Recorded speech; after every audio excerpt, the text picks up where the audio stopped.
Bonjour à tous, merci infiniment d'être présents sur ce nouvel épisode sur France Expert. Aujourd'hui, nous continuons avec l'explication des mots, toujours dans le domaine de la cuisine.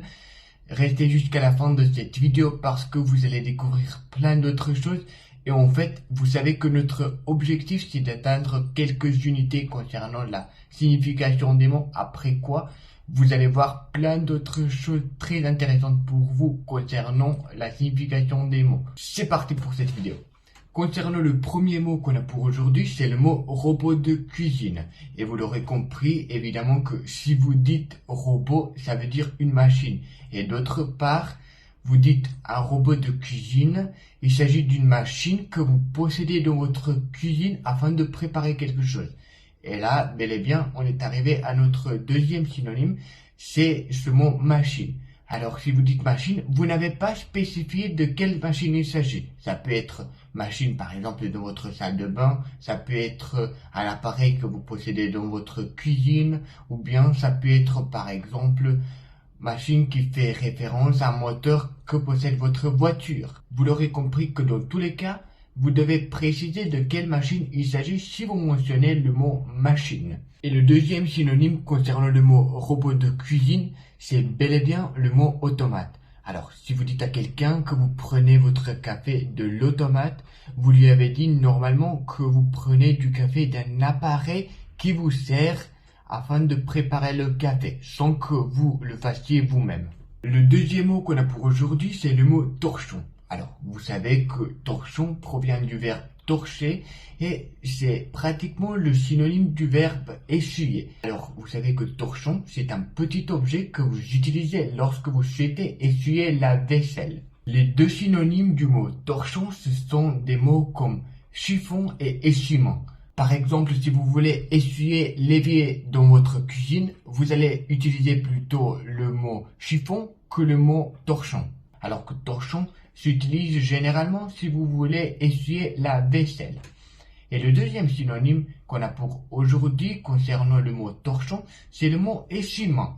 Alors vous l'aurez compris que le mot essuiement possède deux choses. D'un côté, il possède le verbe essuyer et de l'autre, il possède le nom main qui est toujours au pluriel. Vous savez que l'essuiement fait toujours référence à un objet que vous utilisez pour vous essuyer les mains après les avoir lavés. D'autre part, ça fait toujours référence à un papier que vous utilisez pour vous essuyer les mains, à la différence des deux premiers mots qu'on a expliqués et qui représentent plutôt une matière plus solide que l'essuie-main qui est plutôt un papier.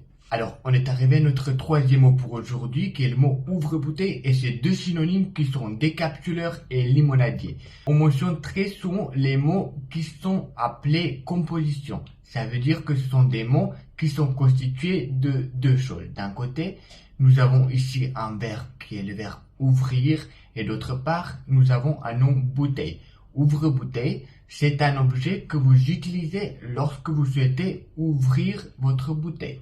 Le premier synonyme pour le mot ouvre-bouteille, c'est le mot décapsuleur. Alors, vous y voyez que ce mot contient un préfixe dé, et toujours si vous rencontrez ce préfixe dans n'importe quel mot, il fait référence à la négation.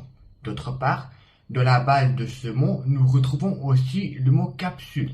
Ça veut dire que si vous décapsulez une bouteille, ça veut dire tout simplement que vous l'avez ouverte. Les mots comme ouvre-bouteille et décapsuleur peuvent être utilisés de la même manière. Si vous voulez par exemple ouvrir une bouteille de bière, vous allez utiliser soit ouvre-bouteille, soit décapsuleur. Cela dépend de votre volonté quel mot vous allez utiliser. Mais la signification est tout à fait la même. Le deuxième synonyme qu'on a pour le mot ouvre-bouteille, c'est limonadier. Alors, limonadier, il s'utilise pour le même sens que ces deux premiers mots, sauf que celui-là est un petit peu plus complexe. Si vous voulez par exemple ouvrir une bouteille de vin, vous allez utiliser limonadier car il possède ce petit couteau qui vous permet d'ouvrir la bouteille de vin, qui est un petit peu différente de la bouteille de bière.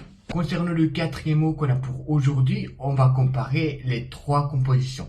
Alors évidemment, vous vous rappelez de la signification de composition qu'on a expliqué tout à l'heure. Et là, on va expliquer la différence entre presse-citron, presse-agrumes et presse-fruits. Alors, vous comprenez que ces trois compositions possèdent un verbe presser, qui veut dire sortir de l'eau, par exemple des fruits, car ces trois objets s'utilisent en général si vous voulez sortir de l'eau de certains fruits. Si vous utilisez par exemple un petit objet en plastique, vous allez utiliser presse-citron parce que vous y mettez un citron et vous voulez faire sortir de l'eau de ce citron afin de pouvoir y faire la citronnade par exemple. Et concernant les deux synonymes qui sont presse-agrumes et presse-fruits, ils servent aussi pour faire sortir de l'eau de certains fruits pour en faire un jus si vous voulez. Mais d'autre part, à la différence de presse-citron, qui est un petit objet en plastique, presse-agrumes et presse-fruits sont plutôt un petit appareil électrique qui vous sert à faire sortir de l'eau de ces fruits sans que vous le fassiez vous-même à la main. Et ben voilà, le dernier mot qu'on a pour aujourd'hui, c'est le mot verre. Vous comprenez bien sûr que le verre, c'est un objet d'où vous pouvez boire de l'eau, par exemple, ou quelque chose d'autre.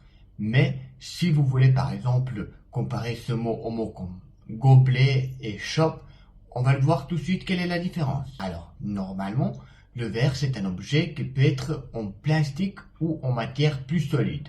Tandis que, par exemple, le gobelet ne peut pas être dans une matière plus solide, mais juste en plastique. Et d'autre part, si vous voulez que je vous explique la différence entre ces deux mots avec la chope, vous comprenez que la chope c'est une sorte de verre un petit peu plus grande. Et vous n'utilisez pas toujours une chope si vous voulez boire quelque chose, mais juste si vous voulez boire de la bière. Vous allez dire par exemple, est-ce que vous pouvez me passer une chope de bière par exemple? Pour que ça puisse vous être un petit peu plus clair la différence entre ces trois synonymes, regardez les trois photos qui apparaissent au-dessus de moi et vous allez comprendre la différence entre un verre tout simple, un gobelet et une chope. Et c'est tout pour aujourd'hui, j'espère que cette vidéo vous aura plu. N'hésitez pas à laisser un petit commentaire, à vous abonner à ma chaîne et à activer la cloche de notification afin de ne rater aucune de mes prochaines vidéos.